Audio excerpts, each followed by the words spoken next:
Interesting, isn't it, when you flick on the radio, and you hear a song and it sets off a memory, you know what I mean? You sort of put the radio on as you're sort of pottering around making a cup of tea or something, and then you think, oh, yeah, I remember meeting him. And it opens the sort of floodgates, doesn't it, of memories, where you were, what you were doing, that sort of thing. I hope you don't mind if I indulge you in this little memory that came to me, as I say, by listening to the radio this morning. It's all about a man who had the opportunity, shall we say, to be very close to Hollywood's biggest ever sex symbol, Marilyn Monroe, but then turned it all down simply because he wanted to come back here to England to pursue his career. I met him actually in a hotel the first time down in Plymouth in Devon. The reason why I met him was simply this: he was complaining about his breakfast, and I was the manager on duty. I had no idea who he was until I went into the restaurant. And then, of course, this is how this story unfolds. Hi, good morning, Neil Sean here in the very heart of London, and as ever, nice to have your company. So many people ask me about, the stars that I've met along the way. And, it's lovely when you ask the question, and if we had more time, we would share more. I know one day I will get round to writing a book, because I do find it fascinating when you look at some of the people that you've been fortunate enough to meet along the way. And, when you're younger, you don't always take it in, do you? You know what I mean? You're a bit flippant. You think when somebody's like 40 odd, 50 odd, 60 odd, you think they're ancient.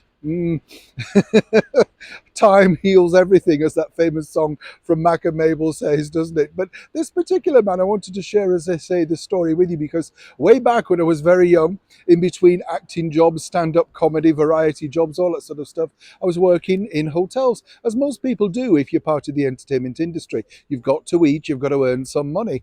But I was very lucky because they would move me around to certain hotels up and around the country. So I got to see lots of our beautiful United Kingdom. That's how I know so much. More importantly, though, I know a lot of places via touring, via theatres. So, if you say like concert up in the north, I know the Empire Theatre, Newcastle, the New Theatre, that sort of thing. It's always about where you've been appearing, if you're an act, never anything else. But this particular story I wanted to share because, as I say, one day while working in a hotel in Plymouth, I was called through to the reception, and apparently we had a disgruntled guest. Oh, that's right. He wasn't happy with the service, didn't like the breakfast. He and his wife were threatening to write to head office. This is pre-social media, you know what I'm saying? So what happened was this. I got called through, and, I was sort of plotting the response as I was walking through the hotel foyer thinking, okay, what will we say? What will we do? How will I calm this person down? I mean, you're very young. You're not sure how to deal with people at that age, are you? What was interesting, though, the minute I opened the door and looked at the guy sat opposite me, it was none other than this man, one of Britain's biggest sex symbols, biggest superstars. That's right, Frankie Vaughan, the man who gave us the Green Door, Tower of Strength, and There Must Be a Way.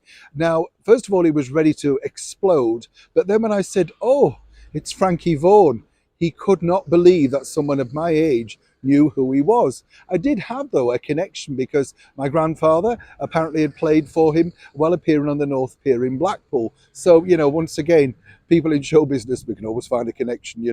It's interesting, though, because, as I say, it unfolded and we had a beautiful chat all about his career. I have to say his wife was at his side, Stella.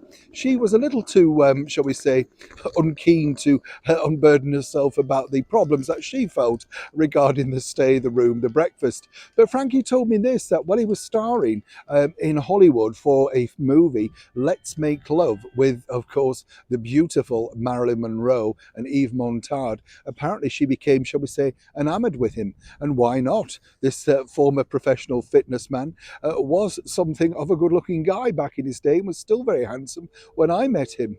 But according to him, Marilyn became a little bit too persistent, and he didn't like that the way Hollywood sort of handled personal lives, even though he's working for a major studio. They'd promised him a 7-year contract, and apparently were going to make him as big as Frank Sinatra.